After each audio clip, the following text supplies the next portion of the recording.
peut-être que c'est une erreur, voilà. Genre, elles se sont portées garant pour le lendemain. Je dis, demain comment? C'est pas possible, je peux pas attendre demain. Parce que demain, ils vont venir m'arrêter, moi. Dans ma tête, quand on va dire demain, là. La police sera garée devant. Je vais descendre avec mon sac. Je vais retourner à Abidjan parce que j'ai voulu frauder.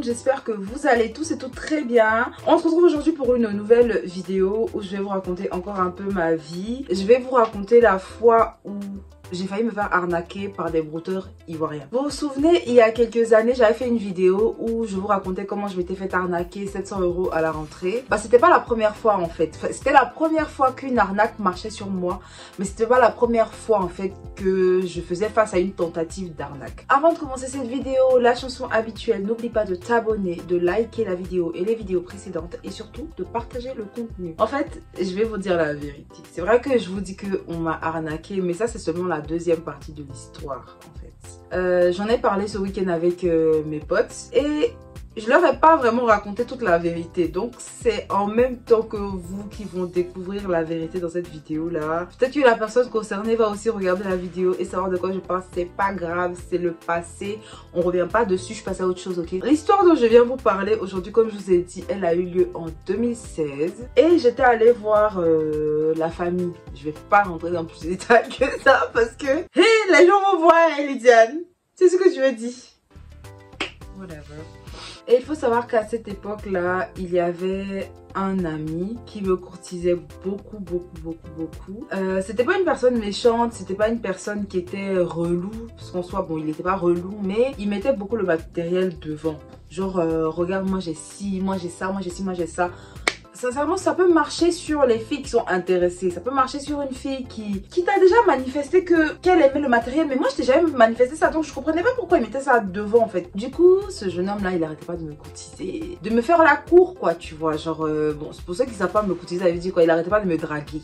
Voilà, on me drague. Donc il arrêtait pas de me draguer, il arrêtait pas de faire les trucs et tout, mais j'étais vraiment pas intéressée, j'étais vraiment pas dans cet état d'esprit là, franchement non en fait. Du coup une fois, dans cette même période de Noël là et tout, on est allé chez lui, on a mangé, tout ça.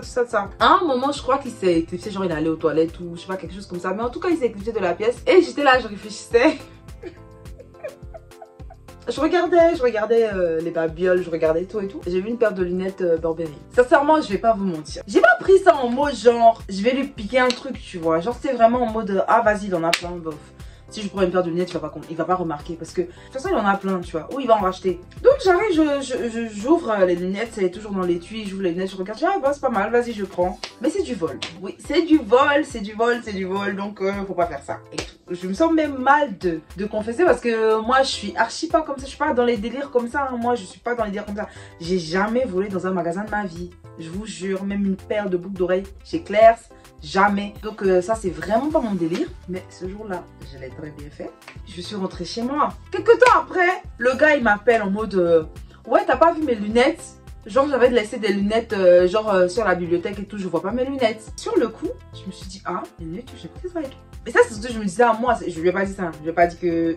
Je lui ai dit non, j'ai pas vu des lunettes, non, j'ai pas fait attention et tout. Il me dit ah mais c'est bizarre et tout ça. Genre je les avais avant que t'arrives et tout, je les avais même mises, tu sais quand je suis allée te chercher, tout ça. Et moi je me suis dit, attends, Lydiane, si tu parles pas, le gars va penser que c'est toi qui as pris. Mais c'est toi qui as pris ma chérie, c'est toi qui as pris, mais... Tu dois faire genre, tu vois ce que je veux dire? Oui, il commence à me dire ça, ouais, en mode, ouais, je les avais quand t'es arrivé. Je lui dis, bah, qu'est-ce que tu veux dire en fait? T'insinues quoi? Que je suis venue, que je t'ai piqué tes lunettes? Il dit, non, pas du tout, non. Franchement, non, pas du tout. C'est juste que je veux savoir si tu sais où je les ai posées, tout ça. Je lui dis, je n'ai pas vu tes lunettes. Du coup, il a dit, ok, on a coupé et tout ça. Et sur le coup, je me suis dit, mais attends, s'il m'appelle pour me parler de ça, c'est que peut-être ça coûte vraiment cher en fait. Et que c'est pas de la camelote, parce que je vais pas mentir. Je pensais pas que tout ce qu'il avait c'était si cher que ça. Je pensais que c'était juste pour faire ce genre. Donc je me suis dit, vas-y, je vais aller regarder sur internet. Les lunettes là, ça coûte combien? Je dis, et je vous jure que sur le coup, je me suis dit, ah non frère, si j'avais su que c'était aussi cher, moi j'aurais pas pris, hein. Moi j'aurais pas pris parce que... Moi je pensais que c'était de la camelote en fait. Je pensais que c'était juste des lunettes de soleil. Vas-y. Plus de 200 € en tout cas. Ça faisait plus de 200 €, 250 € pour une paire de lunettes. Pour les gens qui ont l'habitude d'avoir des lunettes, c'est peut-être pas énorme. Mais moi j'ai pas des lunettes de luxe. Donc sincèrement pour moi, payer 200 € pour pas voir le soleil, frère, c'est trop. Sur le coup en fait, quand j'ai vu le prix des lunettes, je me suis dit mais attends, je sais que je vais pas les garder. Au lieu d'appeler le propriétaire et de lui dire ah j'ai retrouvé tes lunettes, je sais pas, dans mon sac ou un truc comme ça et tout. Mais ça faisait trop flag en fait. Comment ça t'as retrouvé tes lunettes dans mon sac? Je me suis dit je vais les revendre. Et c'est là que nous arrivons à la deuxième partie de notre histoire. Dites-moi dans les commentaires si vous seriez prêt à débourser 400 € pour un seul article de luxe ou 400 € dans une marque plus abordable pour avoir plus de vêtements. Donc je vais sur le site. Je sais même pas si je peux dire le nom du site. Bon vas-y, je vais l'écrire. Du coup, je vais sur ce site-là, je crée un profil, je mets pas mon nom bien évidemment, je me dis attends, pas que le gars il me retrouvait quelque part, on sait jamais. Je crée l'annonce, je prends les photos de la pêche, je prends les photos et tout, différences d'éclairage, nanani. Je poste mon truc, je mets l'annonce, je mets un prix. J'ai mis peut-être 50 € de moins ou 100 € de moins, mais vraiment pas grand chose en fait, parce que je me suis dit bon, je pense qu'elles sont neuves et tout. Donc voilà quoi, pour pas que ça soit trop obvious et tout. J'ai mis... Ça n'a pas duré. Je crois que j'ai mis l'annonce peut-être un samedi, peut-être vers 15 h ou 16 h, un truc comme ça. Le dimanche vers 11 h, je vois qu'il y a quelqu'un qui m'écrit. En mode oui, je viens de voir votre annonce, ça m'intéresse et tout, nanana, nanana, je veux. Je dis ah bah c'est cool en fait, c'est cool, y a pas de souci. Voilà quoi, je me dis ah bah j'ai fait ma vente, ça a marché. Oh mais c'est pas fini. Je pense que la personne me dit qu'elle n'est pas en France, qu'elle est en Suisse, nanani, nanana. Enfin, ça encore c'est pas un souci, franchement c'est pas un souci. Envoyer un colis à l'étranger là, en Europe c'est super facile, donc y a pas de problème avec ça. Elle m'a parlé d'une histoire de PCS, de quelque chose, de coupon PCS qu'il faut acheter, qu'il faut faire bon. Je sais pas hein. Bon, à l'époque en tout cas, j'arrivais pas à voir le mal dans les gens. Je sais pas, j'ai l'impression que j'étais trop crédule. Genre j'étais vraiment trop crédule, je croyais tout. À l'époque moi je croyais tout hein. Je croyais tout ce que tu vas me dire, je vais être en mode oh là là mon dieu, oh c'est triste. Mère Teresa, la Renoir. On va faire par coupon PCS, nanani nanana. Je dis ok, y a pas de souci. Maintenant la personne me dit d'aller au tabac pour aller payer coupon PCS. J'ai dit mais gars, j'ai rien à payer, c'est toi qui es censé me payer en fait. Je comprends pas. C'est toi qui es censé m'envoyer l'argent. Et moi je t'envoie les lunettes, tu vois comment ça fonctionne? Donc je comprenais pas le principe et tout ça. Je sais pas, une histoire floue comme ça, je me souviens plus très bien, ça fait longtemps. Comme je vous ai dit, on était dimanche. Moi je lui ai dit mais je peux pas en fait, là je peux pas, les tabacs sont fermés parce qu'en France c'est dans les tabacs qu'on vend tout ce qui est coupon PCS. Après je me suis renseignée hein. Du coup la personne me dit non, comment ça tu n'as pas pu payer le coupon? Elle commence à me mettre la pression en fait. Là sur le coup quand je lui dis mais j'ai pas réussi à payer le coupon parce que on est dimanche. Tout est fermé, moi j'habitais vraiment dans une petite banlieue, il n'y avait pas de tabac qui était ouvert le dimanche et tout ça. Donc tout est fermé. Et la personne commence à m'envoyer des messages en disant ouais vas-y tu peux te foutre de moi parce que moi j'ai déjà fait l'expédition du truc. En fait c'était une transaction assez bizarre, je sais même pas comment vous expliquer. C'est-à-dire que elle devait payer quelque chose, moi aussi je devais payer quelque chose. Et il y allait avoir une sorte de réunion et le transfert allait se faire un truc bizarre. Mais en fait c'est du chinois, vraiment c'est du chinois. Mais votre go elle a cru que non, que elle a déjà fait le transfert, elle a déjà payé les coupons qu'elle devait payer et tout ça. Et moi j'essaie de l'entuber, nanana, nanana et tout, elle va signaler mon annonce, ça va aller à Interpol. Déjà que la marchandise que je te vends, je l'ai volée. Toi, tu veux appeler Interpol. Genre à cause de ça là, tu vas appeler Interpol. Eh vas-y. Du coup je dis mais attends, c'est pas la peine de s'emporter quand même, c'est pas la peine de s'emporter comme ça, vas-y appeler Interpol et tout, c'est pas nécessaire. Je n'ai même pas fini de parler. Mon téléphone se met à vibrer, je reçois des mails. Ceux-là, ils sont faux, hein. Il a dit respectez les brouteurs. Respectez les brouteurs, hein. Mon téléphone se met à vibrer, je reçois les mails. Interpol, signal d'une annonce. Votre annonce était signalée. Je dis, quand j'ai vu ça, est-ce que vous connaissez votre go, comment elle stresse? Moi, je panique vite, hein. Moi, je suis une meuf, je panique très vite. Oh mon Dieu, je commence à paniquer. Je reçois des alertes, c'est écrit Interpol en rouge, il y a des trucs qui clignotent et tout. Nous avons repéré votre adresse IP et tout. Nous allons venir vous arrêter parce que c'est une tentative d'arnaque à l'échelle internationale puisque la personne est en Suisse. Pour éviter que votre compte, j'ai failli dire le nom du site. Pour éviter que votre compte soit bloqué, merci d'appeler ce numéro, nanana, nanana. Ouais, votre go était en larmes, j'étais en larmes, je me suis dit Seigneur, Seigneur. J'ai voulu voler les lunettes, voilà ce qui m'arrive. Je me ramène dans le droit chemin en même temps. Jusqu'à Interpol, tu pouvais juste, je sais pas. Donc j'étais là, je commençais à psychoter. Je me suis dit, purée, ils vont appeler ma mère, on va dire ta fille c'est une voleuse. En plus, ils voient rien, ils vont dire que je suis une brouteuse. Bref, du coup je me suis dit, Lydiane, tu calmes, appelle le numéro, explique que c'est pas ce qu'ils pensent en fait, c'est pas une arnaque et tout ça. Du coup j'appelle le numéro, la voix de la personne que j'entends. Voilà, peut-être que, je sais pas, peut-être que la personne n'est pas forcément française et tout, mais un accent bizarre.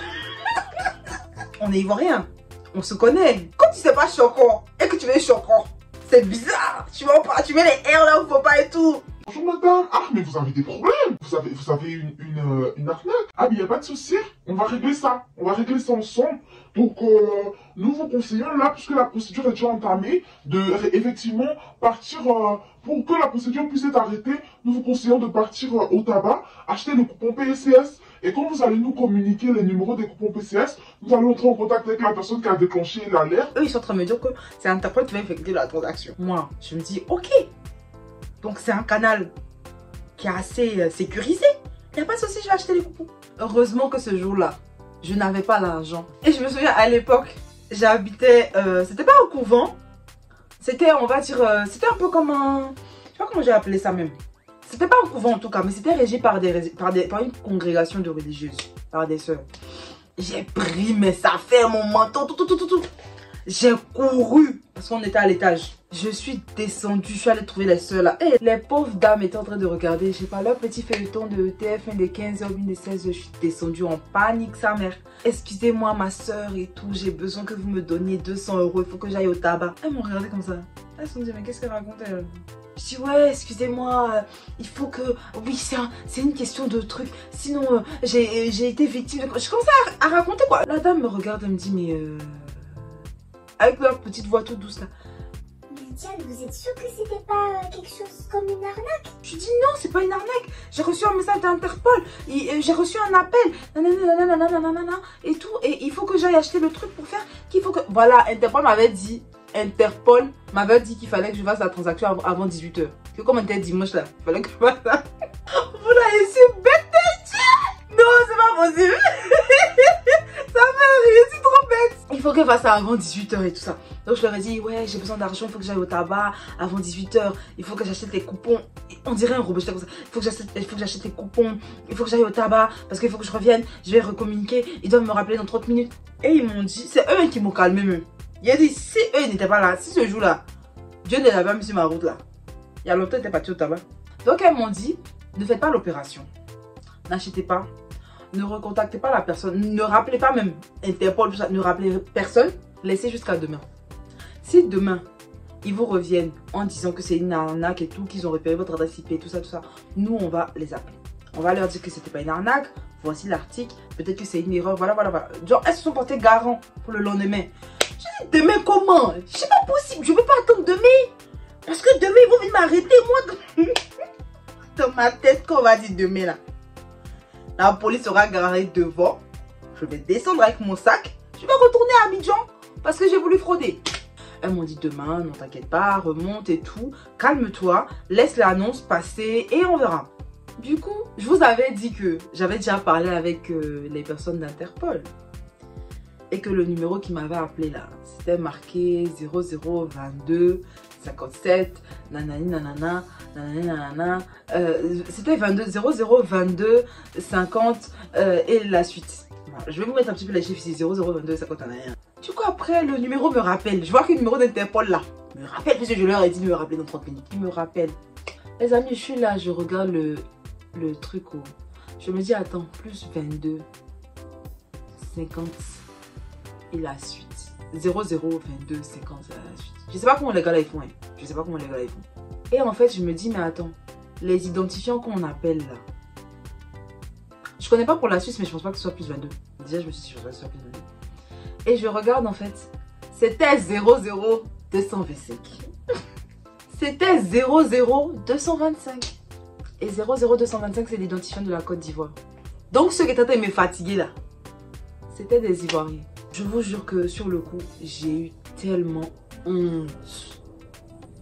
J'ai eu honte en fait. J'ai eu honte de mon pays. J'ai eu honte de ma nationalité. J'ai eu honte. Je me suis dit, ah, les frais saints. Je suis une compatriote, faut pas me faire ça. Ah.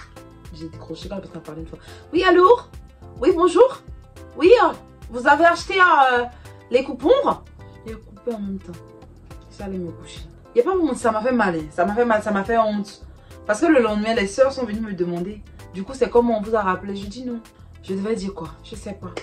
J'ai dit non, je n'ai plus de nouvelles en tout cas. En tout cas, vous aviez raison, c'était une arnaque parce que j'ai plus de nouvelles. On m'a pas rappelé. Voilà, le profil de la personne avec qui je parlais, le profil a disparu, tout ça. C'est nul en fait. C'est nul de se comporter comme ça. C'est nul. Tout est nul dans l'histoire même. Je ne sais même pas quelle conclusion je vais vous donner. Retenez juste que déjà, il ne faut pas voler.